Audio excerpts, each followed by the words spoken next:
Direction drawing ಯಾವ ತರ ಬರುತ್ತೆ ಅಂತ ಹೇಳಿ ನಾನು ನಿಮಗೆ ತೋರಿಸ್ತೀನಿ.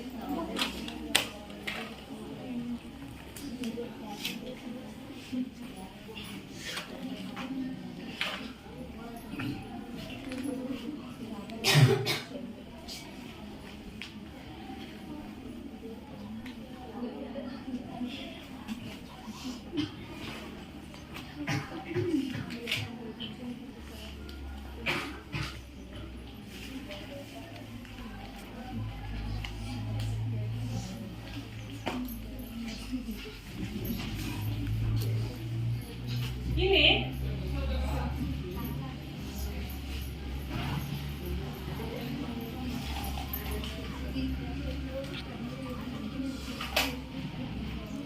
ನಾವು ಇದಕ್ಕೆ ಯಾವ ತರನಾದ್ರೂ ಡಿಸೈನ್ ಅನ್ನ ನಾವು ಕೆಳಭಾಗದಲ್ಲಿ ಕಸೂತಿನಾದ್ರೂ ಕೊಡ್ಬೋದು, ಇಲ್ಲಾಂದ್ರೆ ನೆರಗೆಗಳ ಒಂದು ಉಪಾಧಿಯಲ್ಲಿ ಈ ಒಂದು ತಳಭಾಗವನ್ನ ಡೆಕೋರೇಟ್ ಮಾಡ್ಬೋದು. ಇಲ್ಲಿನೂ ಅಷ್ಟೇ ತೋಳಿದು ನಾವು ಈ ತರ ನರಿಗೆಯನ್ನ ಕೊಟ್ಟು ಹೊಲಿಬಹುದು. ಇದು ಅಖಂಡ ಅಂದ್ರೆ ಇದಕ್ಕೆ ಬೇರೆ ತೋಳನ್ನ ಹಚ್ಚಲ್ಲ, ಇದರೊಳಗೆ ತೋಳನ್ನ ಬಂದಿರುತ್ತೆ. ಅದಕ್ಕೆ ಇದು ಕಟಿಂಗ್ ಬರುತ್ತೆ, ಎರಡೇ ಪೀಸ್ ಬರುತ್ತೆ ಕಟಿಂಗ್, ಫ್ರಂಟ್ ಒಂದು ಬ್ಯಾಕ್ ಒಂದು ಮತ್ತೆ ಕೊರಳ ಪಟ್ಟಿ ಇಷ್ಟೇ ಬರೋದಕ್ಕೆ. ತೋಳು ಸಹಿತ ಇದರೊಳಗೆ ಇನ್ಕ್ಲೂಡಿಂಗ್ ಆಗಿರುತ್ತೆ. ನಾವು ಇಲ್ಲಿ ಫ್ರಂಟ್ ಅಲ್ಲಿ ಮಕ್ಕಳಿಗೆ ಇಷ್ಟ ಅಂತಂದ ಹೇಳಂದ್ರೆ ನಾವು ಇಲ್ಲಿ ಯಾವ್ದಾದ್ರು ಒಂದು ಡಿಸೈನ್ ಅನ್ನ ನಾವು ಕೊಡ್ಬೋದು.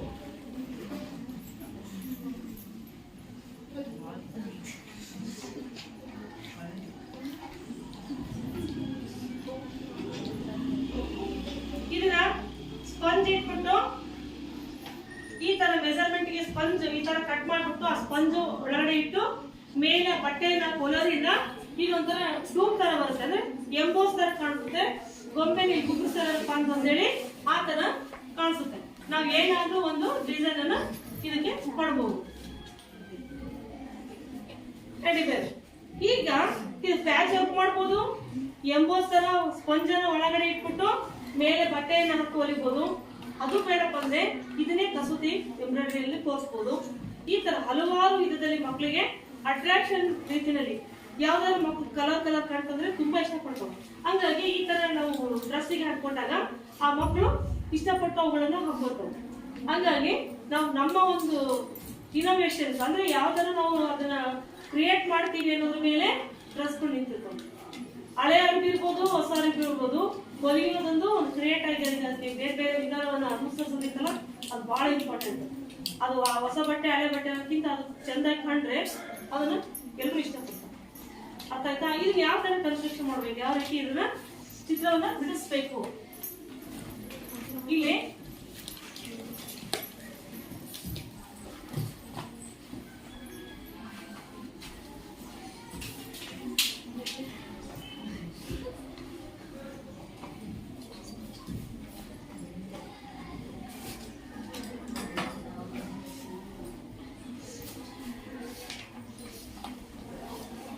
ಇದು ಪೂರ್ಣ ಉದ್ದ ಅಂತ ಹೇಳಿ ತಗೊಂಡು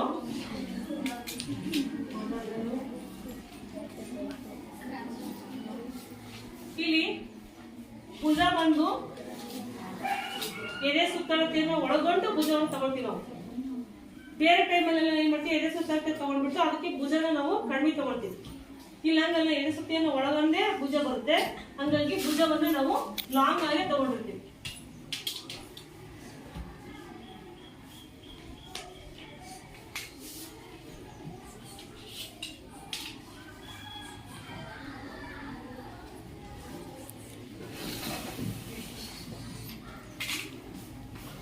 ಇಲ್ಲಿ ಎದೆ ಸುತ್ತಳತೆಯ 4ನೇ ಒಂದು ಭಾಗ -2 ಸೆಂಟಿಮೀಟರ್ ನಾವು ಮಾಡಬಹುದು.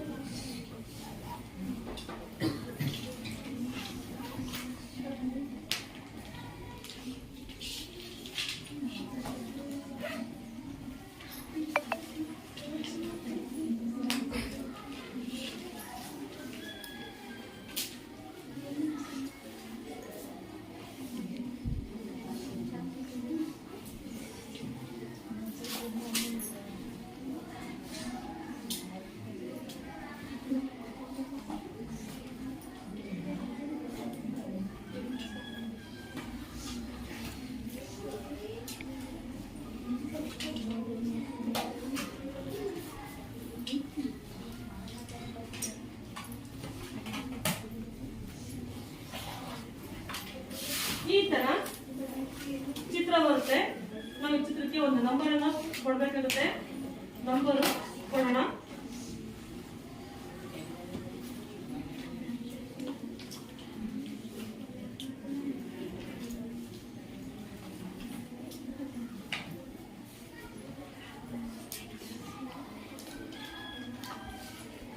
ಇದು ಕತ್ತರಿಸಬೇಕಾದಾಗೆ ಫಸ್ಟ್ ನಾವು ಈ ತರ ಚಿತ್ರವನ್ನ ಹಾಕೊಳ್ಳೋದು. ಯಾವ ತರ ಇರುತ್ತೆ ಅದು ಚಿತ್ರ ಅನ್ನೋದು ಬಹಳ ಇಂಪಾರ್ಟೆಂಟ್ ಇರುತ್ತೆ. ಈ ತರ ಮಾರ್ಕನ್ನು ಕೊಟ್ಟರೆ ಇದು ಫೋಲ್ಡಿಂಗ್ ಅಂತ. ಈ ಭಾಗ ಫೋಲ್ಡ್ ಅಲ್ಲಿ ಇದೆ, ಈ ಭಾಗ ಓಪನ್ ಅಲ್ಲಿ ಇದೆ ಅಂತ. ನಾವು ಈ ತರ ಮಾರ್ಕ್ ಕೊಟ್ಟಾಗ ಇದು ಫೋಲ್ಡಿಂಗ್ ಅಂತ. ಇದು ಓಪನಿಂಗ್ ಭಾಗ. ನಾವು ಚಿತ್ರ ಹಾಕ್ಬೇಕಾದ್ರೆ ನಾವು ಹಂಗೆ ಹಾಕ್ಬೇಕು. ಕಟ್ಟಿಂಗ್ ಮಾಡ್ಬೇಕಾದ್ರೂ ನಾವು ಫೋಲ್ಡಿಂಗ್ ಅಲ್ಲೇ ಯಾವ್ದನ್ನ ರೇಖನ್ನ ತೆಗೆದುಕೊಳ್ಬೇಕು. ಹೆಂಗಿದೆ ಚಿತ್ರ ಹಂಗೆ ನಾವು ಫೋಲ್ಡಿಂಗ್ ಮಾಡ್ಬೇಕು. ಪೇಪರ್ ಪ್ಯಾಟರ್ನ್ ಮಾಡಲಿ, ಬಟ್ಟೆ ಕಟ್ ಮಾಡಲಿ, ಎರಡನ್ನೂ ಅದೇ ರೀತಿ ನಾವು ಮಾಡ್ಬೇಕಾಗುತ್ತೆ. ಹೌದಾ? ಈಗ ಇಲ್ಲಿಂದ 0ಯಿಂದ 1ಕ್ಕೆ ಇಲ್ಲಿ ಪೂರ್ಣ ಉದ್ದ 36 ಸೆಂಟಿಮೀಟರ್ ಇದೆ. ಇಲ್ಲಿಗೆ ಕಂಪ್ಲೀಟ್ ಆಗಿ ನಾವು 36 ಸೆಂಟಿಮೀಟರ್ ಪ್ಲಸ್ 2 ಸೆಂಟಿಮೀಟರ್ ಕಾಣ್ತೀವಿ. ಯಾಕೆ 2 ಸೆಂಟಿಮೀಟರ್ ಕಾಣ್ತೀವಿ ಅಂದ್ರೆ ಇಲ್ಲಿ ಮೇಲೆ ನಾವು ನೆಕ್ಕನ್ನ ಹಚ್ತೀವಿ, ಅವಾಗಲ್ಲಿ 1 ಸೆಂಟಿಮೀಟರ್ ಹೋಗುತ್ತೆ ಹೊಲಿಗೆ. ಇಲ್ಲಿ ಕೆಳಭಾಗದಲ್ಲಿ ನಾವು ಫೋಲ್ಡಿಂಗಿಗೋಸ್ಕರ ಒಂದು 2 ಸೆಂಟಿಮೀಟರ್ ಎಕ್ಸ್ಟ್ರಾ ತಗೊಳ್ತೀವಿ. ಅಂದ್ರೆ 36 ಪ್ಲಸ್ 2 38 ಸೆಂಟಿಮೀಟರ್ ಪ್ಲಸ್ 2 ಸೆಂಟಿಮೀಟರ್ ಹೊಲಿಗೆ ಮಾಡ್ತೀವಿ. 40 ಸೆಂಟಿಮೀಟರ್ ಲೆಕ್ಕ ಉದ್ದ. ಇಲ್ಲಿಂದರಿಗೆ 36 ಸೆಂಟಿಮೀಟರ್ ಪ್ಲಸ್ 2, ಇಲ್ಲಿಂದ 2 ಸೆಂಟಿಮೀಟರ್ ಹೊಲಿಗೆ ಮಾಡ್ತೀವಿ. ಅಂದ್ರೆ ಫೋಲ್ಡಿಂಗ್ ಸಲುವಾಗಿ ತಳಭಾಗವನ್ನ ಮಡಚಿ ಹೊಲಿಬೇಕಾಗುತ್ತಲ್ಲ, ಹಂಗೆ ಬಿಡಂಗಿಲ್ಲ ಅದು. ಹಂಗಾಗಿ ನಾವು ಅದಕ್ಕೆ ಎಕ್ಸ್ಟ್ರಾ ತಗೊಳ್ಬೇಕು. ಕರೆಕ್ಟ್ ಇಟ್ಕೊಳ್ಬೇಕು. 36 ಸೆಂಟಿಮೀಟರ್ ಕರೆಕ್ಟ್ ಇಟ್ಕೊಳ್ಬೇಕು. ಅವಾಗ ಮಡಚಿ ಹೊಲಿದಾಗ ಮತ್ತೆ 2 ಸೆಂಟಿಮೀಟರ್ ಮೇಲೆ ಹೋಗುತ್ತೆ. ಮೇಲೆ ಹೋದಾಗ ಏನಾಗುತ್ತೆ, ಉಣುಕು ಚಿಕ್ಕದಾಗುತ್ತೆ. ಹಂಗಾಗಿ ನಾವು ಅದನ್ನ ಎಕ್ಸ್ಟ್ರಾ ತೆಗೆದುಕೊಳ್ಬೇಕು. ಯಾವುದು? ಫೋಲ್ಡಿಂಗ್ ಅನ್ನ. ಪೂಜಾ ಹೇಳಮ್ಮ, ಎದಳು ನಾನೇನ್ ಹೇಳಿದೆ? ಇದರ ಮೇಲೆ 6 ಸೆಕೆಂಡ್ ಹೇಳ್ತಾರೆ. ಹೇಳಮ್ಮ, ನಾನೇನ್ ಹೇಳಿದೆ? ಈಗೇನ್ ಹೇಳಿದೆ?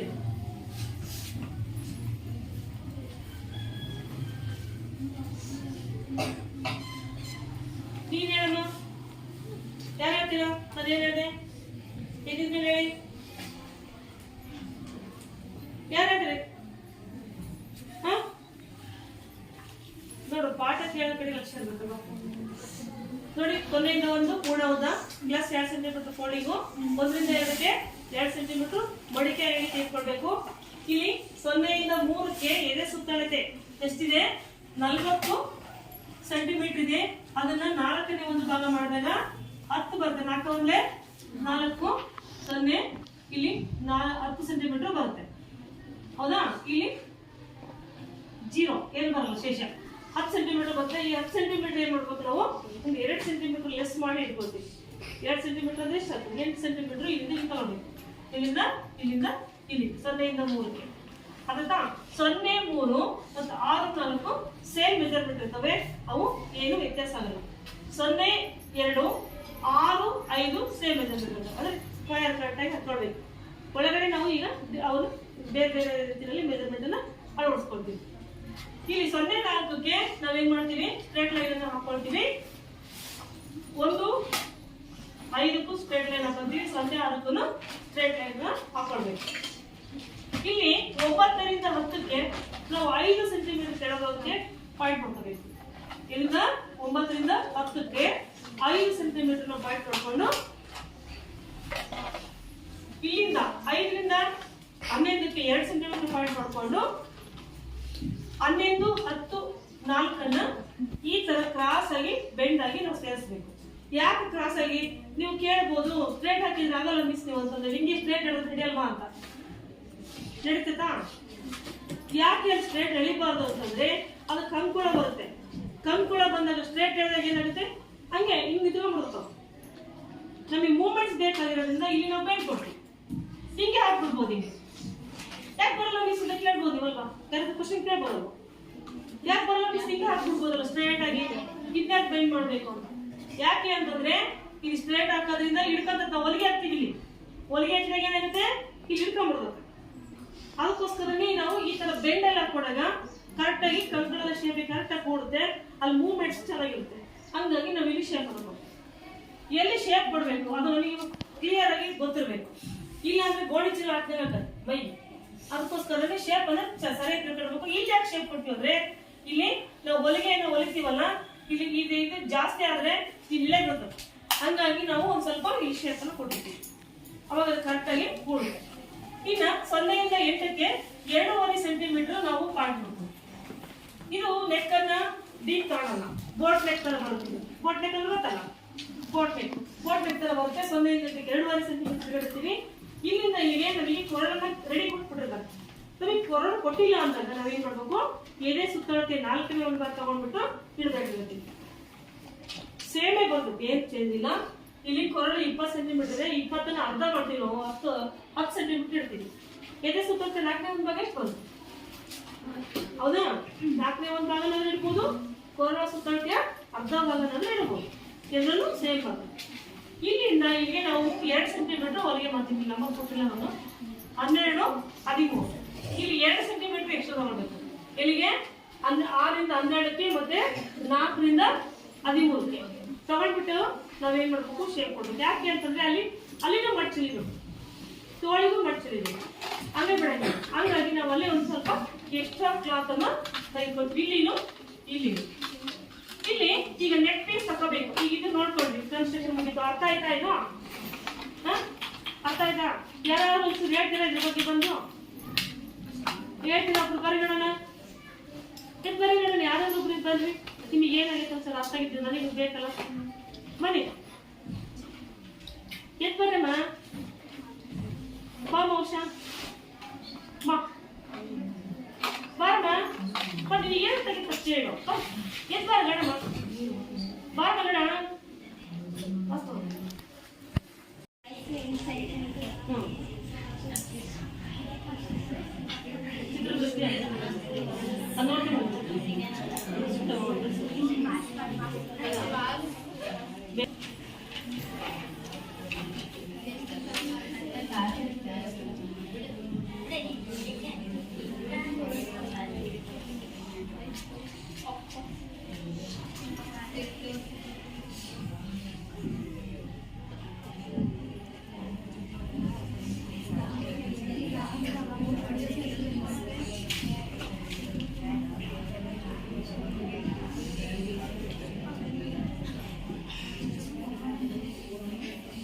ಯಾಕೆ ಕರೆಕ್ಟ್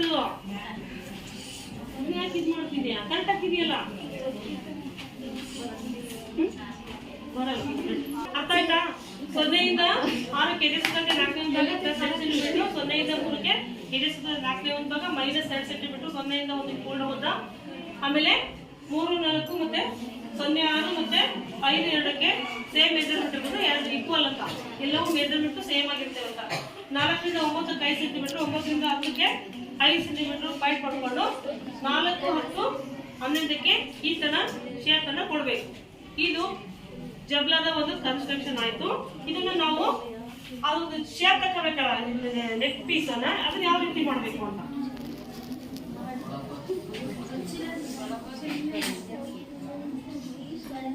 0, 1, 2, 3 ಇದು ಅಷ್ಟೇ ತಗೊಳ್ಬೇಕು. ಎದೆ ಸುತ್ತಳತೆ 4ನೇ ಒಂದು ಭಾಗ ಇಟ್ಕೊಳ್ಬೇಕು. ಎದೆ ಸುತ್ತಳತೆ 4ನೇ ಒಂದು ಭಾಗ 0ಯಿಂದ 2ಕ್ಕೆ, 0ಯಿಂದ 1ಕ್ಕೆ 8 ಸೆಂಟಿಮೀಟರ್ ತಗೊಳ್ಬೇಕು. ಇಲ್ಲಿ ಪಾಯಿಂಟ್ ಮಾಡ್ಕೋಬೇಕು. ಇಲ್ಲಿಂದ 4, 5, 0ಯಿಂದ 4ಕ್ಕೆ 2.5 ಸೆಂಟಿಮೀಟರ್ ಇಲ್ಲಿ ಏನ್ ತಂದಿರ್ತೀವೋ ಅಷ್ಟೇ ಮೆಜರ್ಮೆಂಟ್ ಅನ್ನ ಇಲ್ಲಿ ಇಟ್ಕೋಬೇಕು. 0ಯಿಂದ 5ಕ್ಕೆ 0ಯಿಂದ 7ಕ್ಕೆ ಎಷ್ಟಿತ್ತು ಅಷ್ಟೇ ಸೆಂಟಿಮೀಟರ್ ಇಟ್ಕೋಬೇಕು, 10 ಸೆಂಟಿಮೀಟರ್. ಅರ್ಥ ಆಯ್ತಾ? ಇಲ್ಲಿಂದ ಈ ತರ ಶೇಪ್ ಅನ್ನ ಕೊಡ್ಬೇಕು. ಇದನ್ನ ಸೇಮ್ ಕಟ್ ಮಾಡ್ಕೊಂಡು ಈ ಒಂದು ಪೀಸ್ ಇಟ್ಟು ಹೊಲಿಬೇಕು. ಅರ್ಧ ಕಿಲೋ ನೆಕ್ ಪೀಸ್ ಇದು ಇಟ್ಟಲ್ದಾಗ ಏನಾಗುತ್ತೆ, ಇಲ್ಲಿ ನಾವು ಲಾಡಿಯನ್ನು ಹಾಕ್ಲಿಕ್ಕೆ ಬರುತ್ತೆ. ಲಾಡಿ ಎಷ್ಟು ನಿಮಿಷ ಅಂತ? ಈಗ ಇದು ನಾವು ಚಿತ್ರ ಮತ್ತೆ ರಚನೆ ಅಂತ ಕರಿತೀವಿ. ಏನಿದೆ ನಾವು ವಿವರಿಸ್ತೀವಿ ರಚನೆ ಅಂತೀವಿ, ಇದಕ್ಕೆ ಚಿತ್ರ ಅಂತ ಹೇಳಿವಿ. ಇದರ ಒಂದು ಯಾವ ರೀತಿ ಬರುತ್ತೆ ಹೊಲ್ದಾಗ ಅಂತ ತೋರ್ಸೋಕೆ ಫ್ಯಾಷನ್ ಡಿಸೈನಿಂಗ್ ಅಂತ ಕರಿತೀವಿ. ಈ ಮೂರನ್ನು ನಾವು ಒಳಗೊಂಡಂತ ಈ ಒಂದು ಜಗಳ ಆಕ್ಚುಲಿ ತುಂಬಾ ಈಸಿ ಆಗಿರ್ತಕ್ಕಂಥ ಒಂದು ಉಡುಪು. ನೀವು ಕಲಿಯತಕ್ಕಂತ ವಿದ್ಯಾರ್ಥಿಗಳಿಗೆ ಅತಿ ಬೇಗ ನೀವು ಹೊಲಿದು ಮುಗಿಸ್ಬೋದು, ತುಂಬಾ ಈಸಿ ಇದೆ. ಆಮೇಲೆ ಕಟ್ಟಿಂಗು ಸಹಿತ ತುಂಬಾ ಸುಲಭವಾಗಿರ್ತಕ್ಕಂಥ ಒಂದು ಕಟ್ಟಿಂಗು. ಇಲ್ಲಿ ಶೇಪ್ ತೆಗಿಬೇಕಪ್ಪ ಬಗ್ಲಿಂದು, ಆ ಶೇಪ್ ಎಲ್ಲ ಹೆಚ್ಚು ಕಡಿಮೆ ಆಗುತ್ತೆ, ಭುಜ ಇದ್ದಾರೆ, ಕೊರಳು ಇದ್ದಾರೆ, ಹೆಚ್ಚು ಕಡಿಮೆ ಆಗುತ್ತೆ ಅನ್ನೋ ಒಂದು ಪ್ರಾಬ್ಲಮ್ ಏನಿಲ್ಲ. ಇಲ್ಲಿ ಏನಪ್ಪ ಅಂದ್ರೆ ಕೊರಳು ಬೋಟ್ ನೆಕ್ ತರ ಇದೆ, ಅದನ್ನ ಒಂದು ಪೀಸ್ ಅನ್ನ ತಕೊಂಡ್ಬಿಟ್ರೆ ಈಗ ಮುಗಿದೋಗ್ತೀನಿ, ಏನು ಕೆಲಸ ಇಲ್ಲ. ಸೈಡ್ ಪೀಸ್ ಕಟ್ ಮಾಡ್ಬಿಟ್ರೆ ಸೇಮ್. ಇನ್ನೇನು 2 ಪೀಸ್ ಬರುತ್ತೆ, 2 ಪೀಸ್ ಅನ್ನ ಜೋಡಣೆ ಮಾಡೋದೇ ಇದ್ರೊಳಗೆ ಇಂಪಾರ್ಟೆಂಟು. ಮತ್ತೆ ನೆಕ್ ಪೀಸ್ ಹಚ್ಚೋದು, ಇಷ್ಟೇ ಇದ್ರೊಳಗೆ ತುಂಬಾ ಈಸಿ ಆಗಿರ್ತಕ್ಕಂಥ ಒಂದು ಗಾರ್ಮೆಂಟ್ಸ್. ಇದನ್ನ ಹೊಲಿಲಿಕ್ಕೂ ಏನು ಕಲಿತಕ್ಕಂಥ ಈಗಿನ ಕಲಿತಕ್ಕಂಥ ಲರ್ನರ್ಸ್ ಇದೆಲ್ಲ ತುಂಬಾ ಈಸಿಯಾಗಿ ಕಲಿಬಹುದು. ಫಸ್ಟ್ ನೀವು ಹೊಲಿಯೋದನ್ನ ಕಲಿಬೇಕು, ಆಮೇಲೆ ನಿಮಗೆ ಯಾವ ರೀತಿ ಫಸ್ಟ್ ಯಾವ್ದು ಹಚ್ಬೇಕು, ಸೆಕೆಂಡ್ ಯಾವ್ದನ್ನ ನಾವು ಹೊಲಿಬೇಕು, ಥರ್ಡ್ ಅನ್ನ ಯಾವ ಸ್ಟೆಪ್ ಅಲ್ಲಿ ತಗೊಳ್ಬೇಕು ಅನ್ನೋದು ನಿಮಗೆ ಮನವರಿಕೆ ಆಗಿದ್ರೆ ಮುಂದೆ ಹೊಲಿತಕ್ಕಂಥ ಏನು ಗಾರ್ಮೆಂಟ್ಸ್ ಬರ್ತಾವಲ್ಲ ತುಂಬಾ ಈಸಿ ಆಗ್ತಾವ. ಇಲ್ಲಿ ನೋಡ್ರಿ, ಫಸ್ಟ್ ಏನ್ ಮಾಡ್ಬೇಕಂದ್ರೆ ಇಲ್ಲಿ ಭುಜ ಏನು ಕೂಡ್ಸಂಗಿಲ್ಲ, ಸೇಮ್ ಬರುತ್ತೆ. ಭುಜ ಇಲ್ಲ, ಭುಜ ಕೂಡ್ಸಲ್ಲ. ಯಾಕೆಂದ್ರೆ ಏಕ್ ಅಖಂಡ ಅಂತಂದ್ರೆ ಇದಕ್ಕೆ ಅಖಂಡ ಅಂದ್ರೆ ಏಕ್ ಬಂದಿರುತ್ತೆ ಭುಜ. ಇಲ್ಲಿ ನಾವು ಒಂದೇ ಒಂದು ಏನಪ್ಪ ಅಂದ್ರೆ ಈ ನೆಕ್ ಪೀಸ್ ಅನ್ನ ಅಳವಡಿಸೋದಷ್ಟೇ ಮೇನು. ಮೊದ್ಲು ನಾವೇನ್ ಮಾಡಬೇಕು, ಬಟ್ಟೆನ ಹಡ್ಕೊಂಡ್ಬಿಟ್ಟು ಅದಕ್ಕೆ ಕತ್ತರಿಸಿದಂತ ಈ ಪೀಸ್ ಅನ್ನ ಹಡ್ಕೊಂಡು ನಾವು ಇಲ್ಲೇ ಕಟ್ ಮಾಡಿರ್ತೀವಲ್ಲ ನೆಕ್ ಪೀಸ್, ಆ ನೆಕ್ ಪೀಸ್ ಅನ್ನ ಅದ್ರ ಮೇಲೆ ಅಳವಡಿಸಿ ನಾವೇನ್ ಮಾಡ್ಬೇಕು, ಗುಂಡ್ಪಿನಿಂದ ಮೊದಲು ಅಲ್ಲಲ್ಲಿ ಅದನ್ನ ಎಲ್ಲೂ ಜರ್ಲಾರ್ದಂಗೆ ಫಿಟ್ ಮಾಡ್ಕೊಂಡು ಮಷೀನ್ ಇಂದ ನಾವು ಈ ಒಂದು ಭಾಗಕ್ಕೆ ಈ ಎಡ್ಜಿಗೆ ಹೊಲಿಗೆಯನ್ನು ಹಾಕೊಂತ ಬರ್ಬೇಕು. ಇದೆಲ್ಲ ಪರಿಪೂರ್ಣಗೊಂಡ ಮೇಲೆ ನಾವೇನ್ ಮಾಡ್ಬೇಕು, ಆ ಒಂದು ನೆಕ್ ಪೀಸ್ ಅನ್ನ ಉಲ್ಟಾ ಮಾಡ್ಬಿಟ್ಟು ಮೇಲೆ ಒಂದು ಹೊಲಿಗೆ ಹಾಕ್ಬೇಕು. ಹೊಲಿಗೆ ಹಾಕ್ಬಿಟ್ಟು ಇದು ಒಳಗಡೆ ಇರ್ತಕ್ಕಂತ ಏನು ಇದು ಕುಳಿ ಇರ್ತಲ್ಲ, ಈ ಭಾಗವನ್ನ ನಾವೇನ್ ಮಾಡ್ಬೇಕು, ಎಮಿಂಗ್ ಮಾಡ್ಕೋಬೇಕು. ಎಮಿಂಗ್ ಮಾಡ್ಕೊಂಡ್ರೆ ಇದು ಒಂದು ನೆಕ್ ಪೀಸ್ ಫಿನಿಶಿಂಗ್ ಆಯ್ತು. ಇಲ್ಲಿ ಏನ್ ಮಾಡ್ಬೇಕು, ಇಲ್ಲಿ ನಾವೇನ್ ಮಾಡ್ಬೇಕು, ಏಕಾಗಿ ಮಡ್ಚಿರೋದು, ಚಿಕ್ಕ ಮಡ್ಚಿದ್ದು, ದೊಡ್ಡದಲ್ಲ ಫೋಲ್ಡಿಂಗ್ ಇಲ್ಲಿರೋದು. 2 ಸೆಂಟಿಮೀಟರ್ ಸಣ್ಣ ಫೋಲ್ಡಿಂಗ್ ಬರುತ್ತೆ. ಸಣ್ಣ ಫೋಲ್ಡಿಂಗ್ ಅನ್ನ ನಾವೇನ್ ಮಾಡ್ಬೇಕು, ಫಸ್ಟ್ ಮಡ್ಚಿರ್ಬೇಕು. ಫಸ್ಟ್ ಏನ್ ಮಾಡ್ಬೇಕು, ನೆಕ್ ಪೀಸ್ ಹಚ್ಚಬೇಕು. ಎರಡನೇದು ಏನ್ ಮಾಡ್ಬೇಕು, ತೋಳನ್ನ ಫೋಲ್ಡ್ ಮಾಡಿ ಹೊಲಿಬೇಕು. ಮೂರನೇ ಸ್ಟೆಪ್ ಏನ್ ಮಾಡ್ಬೇಕಂದ್ರೆ ಇದು ತಳಭಾಗ ಇರುತ್ತಲ್ಲ, ತಳಭಾಗವನ್ನ ನಾವೇನ್ ಮಾಡ್ಬೇಕು, ಫೋಲ್ಡ್ ಮಾಡ್ಕೋಬೇಕು. ಫೋಲ್ಡ್ ಮಾಡ್ಕೊಂಡು ಸ್ಟಿಚ್ ಮಾಡ್ಕೋಬೇಕು.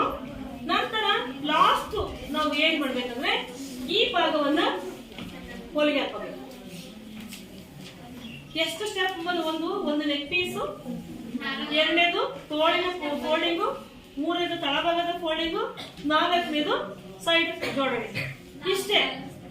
ಇನ್ನೊಂದು ಏನಿದೆ ಅಂದ್ರೆ ಲಾಡಿಯನ್ನ ಕಟ್ ಮಾಡಿ ಇಟ್ಕೊಂಡಿರ್ತೀವಲ್ಲ, ಲಾಡಿಯನ್ನ ನಾವು ಹೊಲ್ಬಿಟ್ಟು ಉಲ್ಟಾ ಮಾಡಿ ಅದಕ್ಕ ಇದು ಮಾಡ್ತೀವಲ್ಲ, ಯಾವ್ದು ಡೋರಿ ಮಾಡ್ತೀವಲ್ಲ, ಡೋರಿಯನ್ನ ಮಾಡ್ಕೋಬೇಕು. 5 ಸ್ಟೆಪ್ ನಾವು ಇದಕ್ಕ ಟೈಮ್ ಅನ್ನ ಕೊಟ್ರೆ 5 ಸ್ಟೆಪ್ ನಾವು ಹೊಲಿದ್ರೆ ಇದು ಜರ್ಲ ಮುಗ್ದೇ ಹೋಯ್ತು. ಹೊಲಿಯೋದೇನು ಬಹಳ ಹೊಲಿಗೆಗಳಲ್ಲ ಇದು ಇರೋದು, ತುಂಬಾ ಸರಳವಾಗಿರ್ತಕ್ಕಂಥ ಹೊಲಿಗೆಗಳು. ಈ ಹೊಲಿಯಲಿಕ್ಕೆ ಎಷ್ಟು ಬೇಕು ಟೈಮು, ಎಷ್ಟು ಬೇಕು, 1 ಸೆಕೆಂಡ್ ಅಥವಾ 2 ಸೆಕೆಂಡ್ ಸಾಕು ಹೊಲಿಲಿಕ್ಕೆ. ಇದು ಹೊಲಿಲಿಕ್ಕೆ ಎಷ್ಟು ಬೇಕು, ಇದು ಒಂದು ನಿಮಿಷ ನೀಟಾಗಿ ಮತ್ತೆ ಫೋಲ್ಡ್ ಮಾಡ್ಬೇಕಲ್ಲ, ಈಗ ಅದು ಐಡಿಯಾ ಇರಲ್ಲ. ಫೋಲ್ಡ್ ಮಾಡಿ ಹೊಲಿಬೇಕಲ್ಲ, ನಿಮಗೆ 1 ನಿಮಿಷ ಅಥವಾ 2 ನಿಮಿಷ ಅಂತ ಇಟ್ಕೊಳ್ಳೋಣ. ಇಲ್ಲಿ ಇದನ್ನ ಸ್ವಲ್ಪ ದೊಡ್ಡ ಭಾಗ ಆಗುತ್ತೆ ಇದು ಫೋಲ್ಡ್ ಮಾಡೋದು. ಇದಕ್ಕೊಂದು 3 ನಿಮಿಷ ಬೇಡ, 5 ನಿಮಿಷ ಅಂತ ಇಟ್ಕೊಳ್ಳೋಣ. ಹೌದಾ? ನೆಕ್ಸ್ಟ್ ಇದು ಜೋಡಣೆ ಮಾಡ್ಬೇಕಲ್ಲ, ಇದೆಲ್ಲ ಶೇಪ್ ಇರ್ತದೆ, ನೀವೇನು ಕಟ್ ಮಾಡಂಗಿಲ್ಲ, ಸೀದಾ ಇಟ್ಕೊಂಡು ಈಗ ಸೇರಿಸ್ಬಿಟ್ಟು ಆಗುತ್ತೆ. ಮೂರಾವತ್ತು ಒಂದೇ ಅಥವಾ 2 ಹೊಲಿಗೆ ಮೇಲೆ ಒಂದು ಹೊಲಿಗೆ ಬಿಟ್ಬಿಟ್ರೆ ಈ ಸೈಡ್ ಜೋಡಣೆ ಮುಗಿದೋದು. ಈಗ ಲಾಡಿ ನಮಗೆ ಒಂದು 20 ಇಂಚು ಮೇಲೆ ಸ್ವಲ್ಪ ಎಕ್ಸ್ಟ್ರಾ ಬರ್ಬೇಕಂದ್ರೆ ಒಂದು 30 ಇಂಚಿಂದು ಇದನ್ನ ಸೆಂಟಿಮೀಟರ್ ಲಾಡಿಯನ್ನ ರೆಡಿ ಮಾಡ್ಕೊಂಡ್ಬಿಟ್ರೆ ಇಲ್ಲಿ ಅದಕ್ಕೆ ಡೋರಿ ಹಾಕ್ಬಿಟ್ರೆ ಮುಗಿದಕ್ಕೆ ತಳಬಾಗುತ್ತೆ ಚೂಪಿಗೆ ಮುಗಿದೋಯ್ತು. ಇದ್ರದ್ದು ಒಂದು ಇಲ್ಲಿ ಒಂದು ಸ್ವಲ್ಪ ಕಟ್ ಮಾಡ್ಕೊಂಡು ಕಾಜಾ ಹೊಲಿಗೆ ಹಾಕ್ಬಿಟ್ರೆ ಇದು ಫಿನಿಶಿಂಗ್ ಮುಗಿತು. ನಾವು ಇನ್ನು ಏನಾರ ಮಾಡ್ಬೇಕಿದ್ರೆ ಎಕ್ಸ್ಟ್ರಾ ಅಂತ ಅಂದಾಗ ಮಾತ್ರ ಇಲ್ಲಿ ಕೆಳಭಾಗದಲ್ಲಿ ಎಂಬ್ರಾಯ್ಡ್ರಿ ವರ್ಕ್ ಮಾಡ್ಬೋದು, ತಳಭಾಗದಲ್ಲಿ ನರಿಗೆಗಳನ್ನ ಕೊಡ್ಬೋದು, ಇಲ್ಲಿ ನರಿಗೆಗಳನ್ನ ಕೊಡ್ಬೋದು. ಈ ತರ ಬೇಡ ನಾವು ಕೈ ಹ್ಯಾಂಡ್ ಎಂಬ್ರಾಯ್ಡ್ರಿ ಮಾಡ್ತೀವಿ ಅಂದ್ರೆ ಹ್ಯಾಂಡ್ ಎಂಬ್ರಾಯ್ಡ್ರಿ ಮಾಡ್ಬೋದು. ಈ ತರ ನಾವು ಫಿನಿಶಿಂಗ್ ಅನ್ನ ಕೊಡ್ಬೋದು. ಅದಕ್ಕೆ ಏನಪ್ಪ ಅಂದ್ರೆ ಸುಮಾರು 1 ತಾಸು ಆಗ್ಬೋದು ಎಂಬ್ರಾಯ್ಡ್ರಿಗೆ. ಇಷ್ಟರಲ್ಲಿ ನಾವು ಒಂದೂವರೆ ತಾಸಲ್ಲಿ ಬೇಡ 1 ತಾಸಲ್ಲಿ ಈ ಒಂದು ಜಬಲವನ್ನ ಕಂಪ್ಲೀಟ್ ಆಗಿ ಫಿನಿಶಿಂಗ್ ಮಾಡ್ಬೋದು.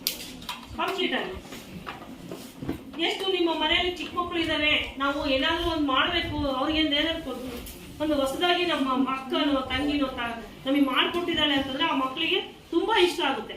ನೀವು ಅದನ್ನ ಹೆಂಗಾರ ಮಾಡಿರ್ಲಿ, ಫಿನಿಶಿಂಗ್ ಹೆಂಗಾರ ಇರ್ಲಿ, ಆ ಮಕ್ಕಳಿಗೆ ಏನಪ್ಪ ಅಂದ್ರೆ ಒಂಥರ ಭಾವನಾತ್ಮಕವಾಗಿ ಅವಕ್ಕ ನಮ್ಮ ಅಕ್ಕ ಮಾಡಳೆ, ನಮ್ಮ ಅಕ್ಕ ಮಾಡ್ಕೊಟ್ಟಾಳೆ ಅನ್ನೋದು ಏನ್ ಭಾವನೆ ಇರ್ತಲ್ಲ, ಅದನ್ನ ಅಳ್ಸಕ್ಕೆ ಆಗಲ್ಲ, ಅಷ್ಟು ಖುಷಿ ಪಡ್ತು. ನೀವು ಇಂಥವನ್ನ ಚಟುವಟಿಕೆಗಳನ್ನ ಮಾಡ್ಬೇಕು. ಮಕ್ಕಳಿಗೆ ನೀವು ತಂದು ಕೊಟ್ಟರು ಖುಷಿ ಇರಲ್ಲ ಅವಕ್ಕೆ, ನೀವು ಇನ್ನ ಕೈಯಿಂದ ಮಾಡಿ ಕೊಟ್ಟಿರ್ತಿರಲ್ಲ ಅವು ಬಹಳ ಖುಷಿ ಪಡ್ತಾವ. ಹುಡುಗ ನಮ್ಮ ಅಕ್ಕ ಮಾಡಲಿ ಬೇಕಾದ್ರೆ ಕಟ್ ಮಾಡಿ ಚೂರು ಒಲೆ ಕುತ್ಕೊಂಡ್ಬಿಡ್ರಿ ನೋಡೋಣ. ತಿರ್ಗಾ ಮಗ ಬಂದು ಎಷ್ಟು ಕಾತು ಇನ್ನ ಮುಗಿಯ ಅವಾಗ ನಾನು ಯಾವಾಗ ಆಗ್ತೀನಿ ನನಗೆ ಅಂತ ಕೇಳ್ತಿರ್ತಾವ. ಅಂದ್ರೆ ಅಷ್ಟು ಅವಕ್ಕ ಅಕ್ಕ ಒಂದು ತಂಗಿ ಇಲ್ಲ ದೊಡ್ಡಮ್ಮ ಚಿಕ್ಕಮ್ಮ ಮಾಡ್ತಾಳಂದ್ರೆ ಅಷ್ಟು ಖುಷಿ ಇರುತ್ತೆ ಮಕ್ಕಳಿಗೆ. ಹಂಗಾಗಿ ನೀವು ಚಿಕ್ಕದ ಒಂದು ಖುಷಿಯನ್ನ ನೀವು ಕೊಡ್ಬೇಕಂದಾಗ ನೀವು ಈ ತರ ಒಂದು ಸಣ್ಣದ ಡ್ರೆಸ್ ಅನ್ನ ನೀವು ರೆಡಿ ಮಾಡಿ ಮಕ್ಳಿಗೆ ಕೊಟ್ಟಾಗ ಅದು ಬೇಡ. ನಿಮ್ಮ ಮನೆ ಬೇಟೆಗಾರೋ ಯಾವ್ದೋ ಒಂದು ಗೊಂಬೆ ಇಟ್ಕೊಳ್ಳಿ, ಚಿಕ್ಕ ಉಡುಪನ್ನ ರೆಡಿ ಮಾಡಿದ್ದು, ಚಿಕ್ಕ ಉಡುಪು ಅದಕ್ಕೆ ಹಾಕಿ ಅದನ್ನು ಒಂಥರ ಮಕ್ಕಳು ಸಣ್ಣ ಮಕ್ಕಳು ಅವ್ನು ಎತ್ತಿಕೊಂಡ್ಬಿಟ್ಟು ಎಷ್ಟು ಖುಷಿ ಪಡ್ತಾವ. ನಮ್ಮ ಅಕ್ಕ ಮಾಡಾಕ ಹೇಳಿದಕ್ಕೆ ಗೊಂಬೆಗೆ ಡ್ರೆಸ್ಸು ಅಂತ ಹೇಳಿ ಆ ಒಳಗಿರ್ತಕ್ಕಂಥ ಎಲ್ಲಾ ಮಕ್ಕಳಿಗೆ ಯಾಕೆ ಬರ್ತಾವು, ನಮ್ಮ ಅಕ್ಕ ಮಾಡ್ಯಾಳ ಚೆನ್ನಾಗೈತಿ ಗೊಂಬೆಗೆ, ನಮ್ಮ ಅಕ್ಕ ಮಾಡ್ಯಾಳ ಡ್ರೆಸ್ಸು ಅಂತ ಹೇಳಿ. ಹಂಗೆ ಆ ಖುಷಿ ನೀವು ದುಡ್ಡು ಕೊಟ್ಟರು ಬರಲ್ಲ. ನಿಮ್ಮ ಹತ್ರ ದುಡ್ಡು ಆಗಿದ್ರೆ ಖುಷಿ ಸಿಗಲ್ಲ. ಆ ದುಡ್ಡನ್ನ ಹೆಂಗ್ ಬಳಸ್ಬೇಕು ಅನ್ನೋದೊಂದು ಬಹಳ ಇಂಪಾರ್ಟೆಂಟ್. ಇದಕ್ಕೆ ಬಹಳ ದುಡ್ಡು ಹೋಗಲ್ಲ, ಮನೆಗಿರ್ತಕ್ಕಂಥ ಅರ್ಬಿನೇ ನಾವು ಯೂಸ್ ಮಾಡ್ಕೋಬಹುದು. ನಿಮ್ದು ಯಾವ್ದೋ ಒಂದು ಚೂಡಿದಾರ್ ಅರ್ಧತಿ ಚೆನ್ನಾಗಿ ಕಲರ್ ಎಲ್ಲ ಚೆನ್ನಾಗಿದೆಯಪ್ಪ ಅರ್ಧತಿ ನೀವು ಉಟ್ಕೊಳ್ಳಲ್ಲ, ಅದು ಕ್ಲೀನ್ ಆಗಿ ವಾಶ್ ಮಾಡಿ ಐರನ್ ಮಾಡಿ ಈ ತರ ಒಂದು ವರ್ಕ್ ಕೈಯಿಂದನೇ ಹೊಲಿರಿ. ನೀವು ಮಷೀನೇ ಬೇಕಿರುತ್ತೆ, ಈ ವರ್ಕಿಗೆ ಮಷೀನೇ ಬೇಕಿಲ್ಲ, ಕೈಯಿಂದನೇ ಸ್ಟಿಚ್ ಮಾಡ್ಬೋದು. ಬಹಳ ಹೊಲಿಗೆನೂ ಅಲ್ಲ ಇದು, ಕೈಯಿಂದನೇ ನೀವು ಮಾಡಿಕೊಡಿ. ಎಷ್ಟು ಖುಷಿ ಪಡ್ತಾವಂದ್ರೆ ಒಂದು ನಿಮಗೆ ಮೊದಲು ಗೊಂಬೆ ಮಾಡಾಕಿ, ಒಂದು ಮನೆಗೆ ಒಂದು ಡಾಲಿಗೆ ಮಾಡಾಕಿ ನೋಡೋದು, ಆಮೇಲೆ ಮಕ್ಳಿಗೆ ಮಾಡ್ಕೊಡ್ರಿ. ನೋಡಿ ಅದನ್ನ ಹೆಂಗಿರುತ್ತೆ. ಹೊಸ ಬಟ್ಟೆ ಮುಟ್ಟಲ್ಲ, ಹೊಸ ನೀವು ಅಂಗಡಿಯಾಗ 1000 ರೂಪಾಯಿ ಕೊಟ್ಟು ತಂದು ಹಾಕಿನಿ ಅಂದ್ರೆ ಅವ್ನು ಇಷ್ಟ ಪಡಲ್ಲವು. ಅಕ್ಕ ಹಾಕಿದ್ರೆ ಅಕ್ಕ ಮಾಡಿದ್ರೆ ತಿರ್ಗಾ ಬರ್ಗ ಅವನೇ ಹಾಕಿಂತವ್ ಚೆನ್ನಾಗಿಲ್ಲ ಕಣೋ ಹಳೆ ಅರ್ಬಿಲ್ ಬಿಡೋ ಅಂದ್ರೆ ಬಿಡಲ್ಲ ಅವನೇ. ನನಗೆ ಅದೊಂದು ಬೇಡ, ಅಕ್ಕ ಹೋಗಲ್ಲ ಅದನ್ನ ಹಾಕದ್ದು. ಇದು ನನಗೆ ಅನುಭವ ಆಗೈತೆ, ಸುಳ್ಳಲ್ಲ, ಅದಕ್ಕೆ ಹೇಳ್ತಿದ್ದೀನಿ. ಅವು ಏನೇ ಒಂಥರ ಮಕ್ಕಳ ಮನಸ್ಸಿನಲ್ಲಿ ಹೆಂಗಿರ್ತದೆ ಭಾವನಾತ್ಮಕ ಒಂದು ಸಂಬಂಧ. ಇವಾಗ ಒಂದು ಕಟ್ಟಿಂಗ್ ತೋರಿಸ್ಬಿಡ್ಲ ಇದ್ದು ಸರಿ ಪಾಸ್ ಮಾಡಿರುತ್ತೆ. ಒಂದು ನಿಮಿಷ, ನಾನು ಫೋಲ್ಡಿಂಗ್ ಅಂತ ಹೇಳಿದಾಗ ಫೋಲ್ಡಿಂಗ್ ಅಂದ್ರೆ ಈ ತರ ಇರೋದನ್ನ ನಮ್ ಕಡೆ ಹಾಕಬೇಕು. ಇದು ಫೋಲ್ಡಿಂಗ್ ಇರುತ್ತಾನೆ, ಇದು ಓಪನ್ ಇರುತ್ತಾನೆ ಪೇಪರ್. ಇದನ್ನ ಫೋಲ್ಡಿಂಗ್ ಇರೋದನ್ನ ನಾವ್ ಏನ್ ಮಾಡ್ಬೇಕು, ನಮ್ ಕಡೆ ಬರುವಂತೆ ಹಾಕೊಳ್ಬೇಕು.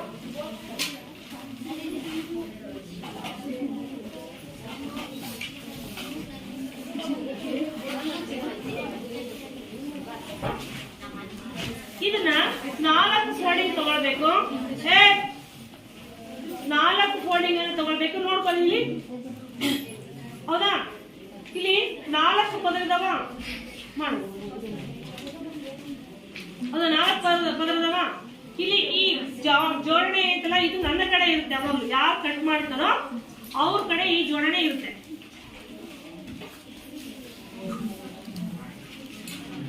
ಈಗ ಇದು ಸ್ಕೇಲು ಇಂಚ್ಗಳಲ್ಲಿ ಇದೆ ಮತ್ತೆ ಸೆಂಟಿಮೀಟರ್ ನಲ್ಲೂ ಇದೆ.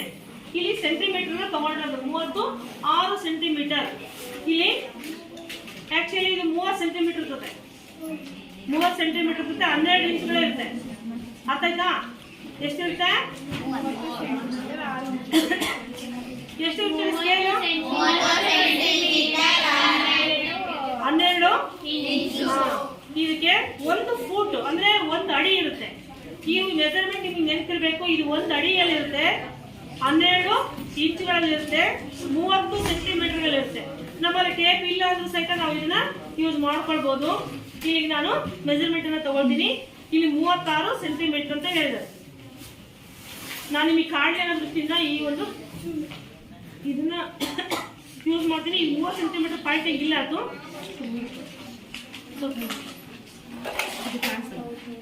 ಇಲ್ಲಿ ಫೋಲ್ಡಿಂಗು 2 ಸೆಂಟಿಮೀಟರ್ ಅಂತ ಹೇಳಿದೀನಿ.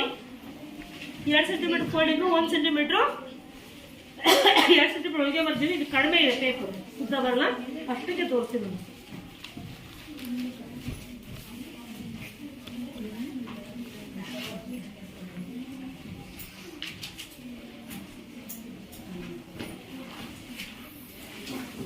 ಇದು ನಿಮಗೆ ಕಾಣಿಸುತ್ತೆ ಅಂತ ಅನ್ಕೊಂಡಿದ್ದೀನಿ, ತೋರಿಸ್ತೀನಿ. ಈಗ ಇದು ನಾನು ಕೋಣ ಉದ್ದ ತಗೊಂಡಿದ್ದೀನಿ, ಕಾಣಿಸ್ತದೆ ಎಲ್ರಿಗೂ? ಇಲ್ಲಿಂದ ಇಲ್ಲಿಗೆ 36 ಸೆಂಟಿಮೀಟರ್. ಇಲ್ಲಿ ಒಳಗೆ ಮಾರ್ಜಿನ್ ಮತ್ತೆ ಫೋಲ್ಡಿಂಗು ಎರಡನ್ನೂ ತಗೊಂಡಿದ್ದೀನಿ, ಕಾಣಿಸ್ತದೆ ನಿಮ್ಗೆ ಎಲ್ರಿಗೂ? ಈಗ ನಾನು ಅಗಲವನ್ನ ತಗೊಳ್ಬೇಕು. ಇಲ್ಲಿ ಎದೆ ಸುತ್ತಾಟೆಯ 4ನೇ ಒಂದು ಭಾಗ ಪ್ಲಸ್ 8 ಸೆಂಟಿಮೀಟರ್. 4ನೇ ಒಂದು ಭಾಗ ಎಷ್ಟು ಬಂದಿದೆ? 10 ಸೆಂಟಿಮೀಟರ್ ಇದೆ. 40 4 ಭಾಗ ಮಾಡಿದ್ರೆ ಎಷ್ಟು ಬಂತು? 40 4 ಭಾಗ ಮಾಡಿದ್ರೆ ಎಷ್ಟು ಬಂತು? 10 ಸೆಂಟಿಮೀಟರ್ ಪ್ಲಸ್ 8 ಸೆಂಟಿಮೀಟರ್. ಇಲ್ಲಿ 10 ಸೆಂಟಿಮೀಟರ್ ತೋರಿಸ್ತೀನಿ ಫಸ್ಟ್, ಆಮೇಲೆ 8 ಸೆಂಟಿಮೀಟರ್ 18 ಸೆಂಟಿಮೀಟರ್ ನಾವು ಇಲ್ಲಿ ಫೋಲ್ಡ್ ಮಾಡ್ಕೋಬೇಕು.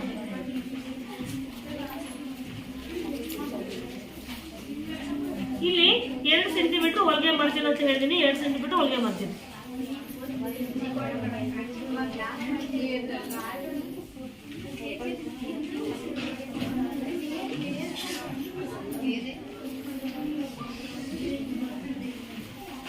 ನೋಡಿ, ಈಗ ಉದ್ದ ಮತ್ತೆ ಅಗಲ ಎರಡನ್ನೂ ನಾನು ಮಾರ್ಕ್ ಮಾಡ್ಕೊಂಡಿದ್ದೀನಿ. ಕಾಣಿಸುತ್ತಾ ನಿಮಗೆ? ಕಾಣಿಸುತ್ತಾ? ಇದು ಉದ್ದ ಮತ್ತೆ ಇಲ್ಲಿ ಎದೆ ಸುತ್ತ 4ನೇ ಒಂದಾಗ ಪ್ಲಸ್ 8 ಸೆಂಟಿಮೀಟರ್ ಪ್ಲಸ್ 2 ಸೆಂಟಿಮೀಟರ್ ಹೊಲಿಗೆ ಮಾರ್ಜಿನ್ ತೋಳಿಗೆ ಬಿಟ್ಟಿದ್ದೀನಿ. ಈಗ ಇಲ್ಲಿ ಎದೆ ಸುತ್ತ 4ನೇ ಒಂದು ಭಾಗ plus minus 2 centimetre 8 centimetre point ಮಾಡ್ಕೋಬೇಕು.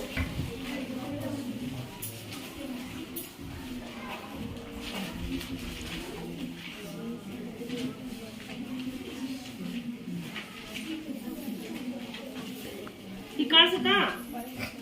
ಈ ಚಿತ್ರ ಹೆಂಗಿದೆ ನಂಗೆ ಬಂದತ್ತಾ? ಇಲ್ಲಿ ಕಾಣಿಸುತ್ತಾ? ಇದು ಮಾರ್ಕ್ ಕಾಣುತ್ತಾ ಈ ಕಲರ್ ಇಂದು?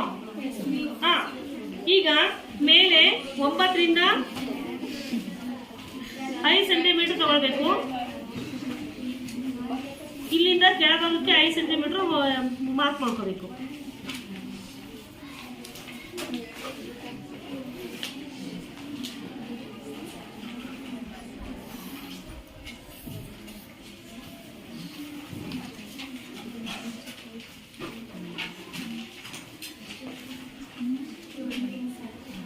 ಕಾಣಿಸುತ್ತಾ? ಇಲ್ಲಿ ಇಲ್ಲಿಂದ ಇಲ್ಲಿಗೆ 5 ಸೆಂಟಿಮೀಟರ್, ಇಲ್ಲಿಂದ 5 ಸೆಂಟಿಮೀಟರ್ ಮಾರ್ಕ್ ಮಾಡ್ಕೊಂಡಿದ್ದೀನಿ. ಶೇಪ್ ಅನ್ನ ಕೊಟ್ಟಿದ್ದೀನಿ. ಈಗ ಕೆಳಭಾಗದಲ್ಲಿ ಶೇಪ್ ಕೊಡಬೇಕು. ಇಲ್ಲಿ 2 ಸೆಂಟಿಮೀಟರ್ ಪಾಯಿಂಟ್ ಮಾಡಿಕೊಂಡು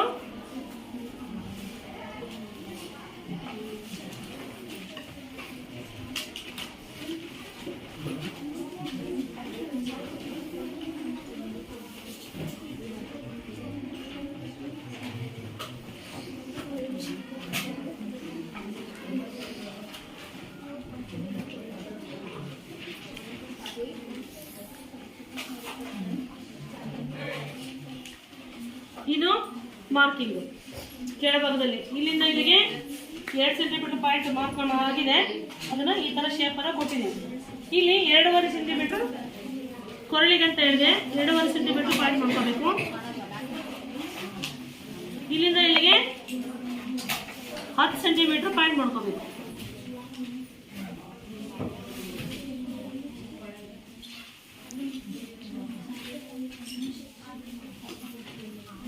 ಕಾಣಿಸುತ್ತಾ? ಕೊರಳು ಬೋಟ್ ನೆಕ್ ತರ ಇದೆ, ಹೌದಾ? ಇಲ್ಲಿ ಸೈಡ್ ಇದೆ, ಈ ಸೈಡ್ ಕ್ರಾಸಿಂಗ್ ಕೊಟ್ಟಿದೆ. ಎಲ್ಲ ಕಾಣಿಸುತ್ತಾ ನಿಮಗೆಲ್ಲ?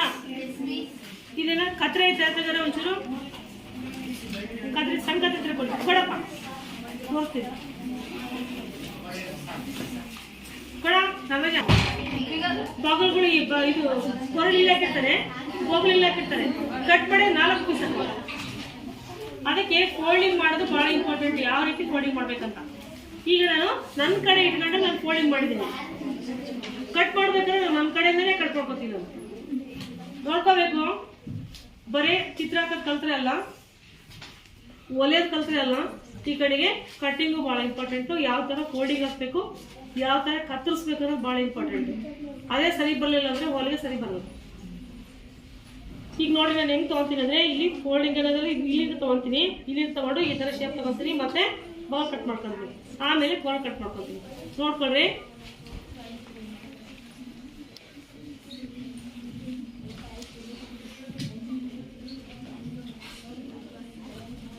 ನಮ್ಮ ಕತ್ತರಿಸುವಿಕೆ ಹೆಂಗಿರ್ಬೇಕಂದ್ರೆ, ಮಾರ್ಕು ಒಳಗೋಗಿ ಕಟ್ ಮಾಡಬಾರ್ದು, ಮಾರ್ಕ್ ಕಾಣಿಸ್ತಾ ಇರಬೇಕು. ಯಾಕಂದ್ರೆ ನಾವೇನು ಮಾರ್ಕ್ ಹಾಕಿದೀವಿ ಅನ್ನೋದು ನಮಗೆ ಗಮನದಲ್ಲಿ ಬರ್ಬೇಕಂದ್ರೆ ಅದು ಕಾಣ್ತಿರ್ಬೇಕು. ಇದು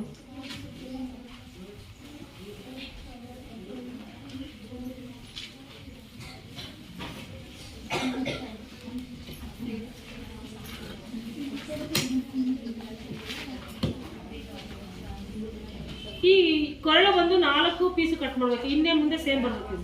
ಹಂಗಾಗಿ 4 ಕಟ್ ಮಾಡ್ತೀನಿ. ಬೇರೆ ಬೇರೆ ಅಂದರೆ ಬೇರೆ ಬೇರೆ ಥರ ಬರುತ್ತೆ. ಕೆಲವು ಬ್ಯಾಕಲ್ಲಿ ಚಿಕ್ಕದು ಬರುತ್ತೆ, ಫ್ರಂಟಲ್ಲಿ ದೊಡ್ಡದು ಬರುತ್ತೆ. ಇದು ಹಂಗಿಲ್ಲ, 2 ಸೇಮ್ ಮೆಜರ್ಮೆಂಟ್ ಇದೆ. ಹಾಗಾಗಿ ನಾನು 4 ಪೀಸನ್ನು ಇದನ್ನ ಕತ್ತರಿಸ್ತೀನಿ.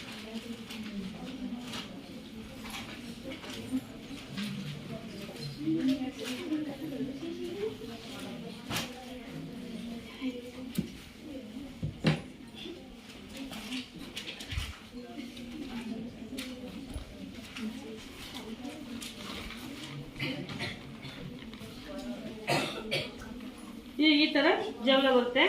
ಇಲ್ಲಿ ಲಾಡಿ ಬರುತ್ತೆ, ಪೀಸ್ ಹಚ್ಚಬೇಕು. ಪೀಸ್ ಹಚ್ಬಿಟ್ಟು ರಿಂಕಲ್ಸ್ ಬರುತ್ತೆ. ಇಲ್ಲಿ ಕೊರಳಲ್ಲಿ ರಿಂಕಲ್ಸ್ ಬಂದಾಗ ನೆರಿಗೆ ಬರುತ್ತೆ. ಮಕ್ಕಳಿಗೆ ಹಾಕ್ಲಿಕ್ಕೆ ತುಂಬಾ ಚೆನ್ನಾಗಿರುತ್ತೆ. ಇಲ್ಲಿ ಫೋಲ್ಡಿಂಗ್ ಬರುತ್ತೆ. ಇಲ್ಲಿ ಫೋಲ್ಡಿಂಗ್ ಜಾಸ್ತಿ ತಗೊಂಡಿದ್ದೀನಿ. ಇದು ಫೋಲ್ಡಿಂಗ್ ಬರುತ್ತೆ, ಇಲ್ಲಿ ಫೋಲ್ಡಿಂಗ್ ಬರುತ್ತೆ, ಇಲ್ಲಿ ಫೋಲ್ಡಿಂಗ್ ಬರುತ್ತೆ.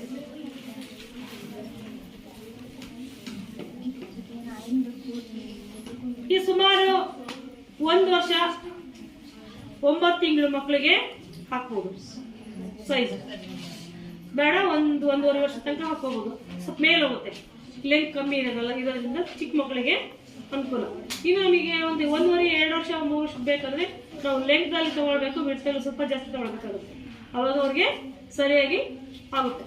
ಇದು ಈಗ ಒಂದು ಕೊರಳನ್ನ ತಕೊಳ್ಳೋಣ, ಕೊರಳು ಪೀಸ್ ತಕೊಳ್ಳೋಣ.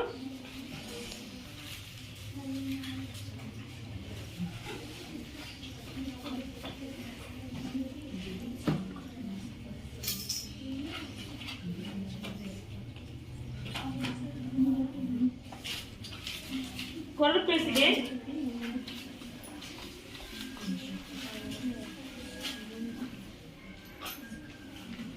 ಇದು ಜಾಯಿಂಟ್ ಇರೋ ಪೀಸನ್ನು ತಗೊಳ್ಬೇಕು. ಯಾಕೆ ಜಾಯಿಂಟ್ ಇರೋ ಪೀಸ್ ಅಂದ್ರೆ ಇಲ್ಲಿ ಎಲ್ಲೂ ಹೊಲಿಗೆ ಬರಲ್ಲ, ಏಕ್ ತಗೊಳ್ಬೇಕು. ಪೀಸು ಏಕ್ ತಗೊಳ್ಬೇಕಂದಾಗ ಏನ್ ಮಾಡ್ಬೇಕಾಗುತ್ತೆ, ಫೋಲ್ಡಿಂಗು ಸಹಿತ ನಾವು ಏಕಲ್ಲಿ ತಗೊಳ್ಬೇಕು. ಜಾಯಿಂಟ್ 2 ಪೀಸನ್ನು ತಗೊಳ್ಬಾರ್ದು. ಇದು ಮತ್ತೆ ಪೇಪರ್ ಸಲುವಾಗಿ ಹಿಂಗೆ ಬಟ್ಟೆ ತೋರಿಸ್ಬೇಕಾದ್ರೆ ನಾನು ಕರೆಕ್ಟಾಗಿ ತೋರಿಸ್ತೀನಿ. ಇದು ಪೇಪರ್ನಲ್ಲಿ ಆಗಿರೋದ್ರಿಂದ ಈ ಥರ ನಾವು ತೊಗೊಳ್ಕೊಡ್ಬೇಕಾಗುತ್ತೆ.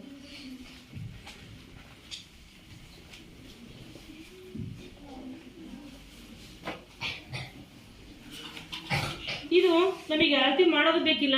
ನಾವು ಕತ್ತರಿಸಿದ ಪೀಸ್ ಇರುತ್ತಲ್ಲ, ಆ ಪೀಸನ್ನು ನಾವು ಇದರಲ್ಲಿ ಮಾರ್ಕ್ ಮಾಡ್ಕೊಂಡ್ರೆ ಸಾಕು.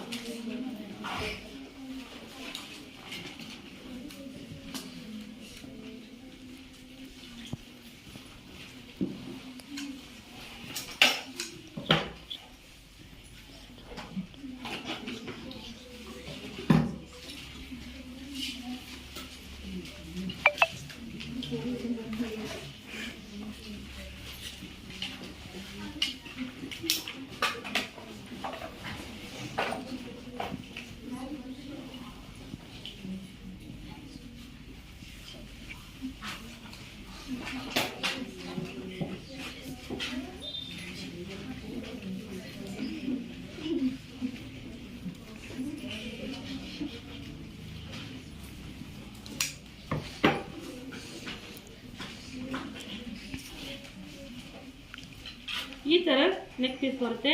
ಈ ನೆಕ್ ಪೀಸನ್ನು ಇದಕ್ಕೆ ಜೋಡಣೆಯನ್ನು ಮಾಡಬೇಕು. ನೋಡಿ ಕರೆಕ್ಟ್ ಆಯ್ತಾ ನೆಕ್ ಪೀಸು?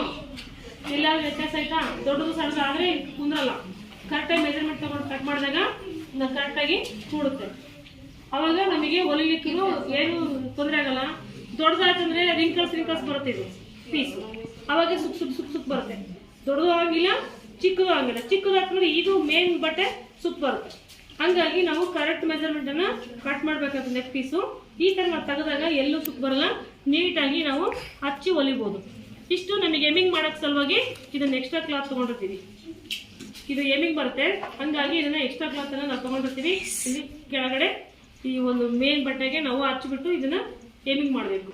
ಇದು ಆ್ಯಕ್ಚುಲಿ ಜಾಯಿಂಟ್ ಬಟ್ಟೆ ತೊಗೋಬೇಕು. ಈ ಪೀಸ್ ತೋರಿಸಿದ್ರು ನಾನು ನೆಕ್ ಪೀಸು ಜಾಯಿಂಟ್ ಇರೋದನ್ನು ತೊಗೋಬೇಕು. ಜಾಯಿಂಟ್ ಇದ್ದಾಗ ಎಲ್ಲೂ ಸುಕ್ ಬರಲ್ಲ, ಕ್ಲೀನಾಗಿ ಮ್ಯಾಚ್ ಆಗುತ್ತೆ. ಇನ್ನು ಇದಕ್ಕೆ ಬರ್ತಕ್ಕಂಥದ್ದು ಇನ್ನೊಂದು ಪೀಸ್ ಅಪ್ಪ ಅಂದ್ರೆ ಲಾಡಿ ಪೀಸು. ಲಾಡಿ ಮೀನ್ಸ್ ನಾವು ಕ್ರಾಸ್ ಪೀಸಲ್ಲಿ ತಗೋಬೋದು, ಇಲ್ಲಾಂದ್ರೆ ಸ್ಟ್ರೇಟ್ ಪೀಸಲ್ಲಿ ತಗೋಬೋದು. ಕ್ರಾಸ್ ಪೀಸಲ್ಲಿ ತಗೊಂಡ್ರೆ ನಾವು ಅದನ್ನು ಉಲ್ಟಾ ಮಾಡ್ಕೋಬೇಕು. ಹಚ್ಬಿಟ್ಟು ಹೊರಗೆ ಹಾಕ್ಬಿಟ್ಟು ಉಲ್ಟಾ ಮಾಡ್ಕೋಬೇಕು ಲೂಪ್ಸ್ ಥರ. ಅದನ್ನು ಇದನ್ನ ಡೋರಿ ಹಾಕ್ಬಿಟ್ಟು ಫಿನಿಶಿಂಗ್ ಮಾಡಬೇಕು. ಕ್ರಾಸ್ ಪೀಸ್ ಅಂದರೆ ಪೇಪರನ್ನು ಯಾವ ರೀತಿ ನಾವು ಈ ಕ್ರಾಸ್ ಕಟ್ ಮಾಡ್ತೀವಿ ಅಂದರೆ ಒಂದು ಇಂಚಿಗೆ ನಾವು ಕ್ರಾಸ್ ತಗೋಬೇಕು. ಹಿಂಗೆ ಈ ಪೀಸಲ್ಲಿ ತಗೋಬೇಕು. ತಗೊಂಡ್ಬಿಟ್ಟು ಹೊಲಿಗೆ ಹಾಕಿ ಇದನ್ನ ಒಳಗೆ ಹಾಕೊಂಡ್ಬಿಟ್ಟು ಹೊಲಿಗೆ ಮಾಡಿ ಉಲ್ಟಾ ಮಾಡ್ಕೋಬೇಕು. ಉಲ್ಟಾ ಮಾಡ್ಕೊಂಡಾಗೆ ಅದು ಎಲ್ಲಿ ಹೊಲಿಗೆ ಹಾಕಿರ್ತ ಗೊತ್ತಾಗಲ್ಲ, ಹೊಲಿಗೆ ಒಳಗೆ ಹೋಗತ್ತೆ, ಅದು ಲಾಡಿ ರೋಲ್ ಅಷ್ಟೇ ಹೊರ ಬರ್ತದೆ. ಅವಾಗ ಅದಕ್ಕೆ ಡೋರಿಯನ್ನು ಮಾಡ್ಬೋದು. ಇನ್ನು ಕೆಲವರು ಏನು ಮಾಡ್ತಾರೆ, ಹಂಗೆ ಹೊರಗೆ ಹೊಲಿಗೆ ಕಾಣಿಗೆ ಹಚ್ಚಿ ಹೊಲಿತಾರೆ. ಅದು ರಫ್ ವರ್ಕ್ ಅಂತೀವಿ. ಇದನ್ನ ಒಳಗಡೆ ಮಾಡೋದು ಇದು ನೈಸ್ ವರ್ಕ್ ಅಂತೀವಿ. ವರ್ಕ್ನಲ್ಲಿ 2-3 ಡಿಫ್ರೆನ್ಸ್ ಇದೆ. ನಾವು ಹೆಂಗೆ ವರ್ಕ್ ಕೊಡ್ತೀವೋ ಹಂಗೆ ದುಡ್ಡು ಇದೆ. ನಾವು ಹೆಂಗೆ ಫಿನಿಶಿಂಗ್ ಇರುತ್ತೋ ಹಂಗೆ ದುಡ್ಡಿದೆ. ನಾವು ಫಿನಿಶಿಂಗ್ ಸರಿ ಮಾಡಿಲ್ಲ ಅಂದರೆ ಹಂಗೆ ದುಡ್ಡು ಕಡಿಮೆ ಇದೆ. ನಾವು ಎರಡನ್ನೂ ಇದರಲ್ಲಿ ನೋಡ್ಬೋದು. ಅರ್ಥ ಆಯ್ತಾ? ನೆಕ್ಸ್ಟ್ ಕ್ಲಾಸ್ನಲ್ಲಿ ನೀವು ಕಟ್ ಮಾಡೋದನ್ನು ಒಂದು ತೋರಿಸ್ಬೇಕು. ನೀವು ಕಲ್ತ್ಕೊಂಬರ್ಬೇಕು. ಕಲ್ತ್ಕೊಂಬರ್ತೀರಾ?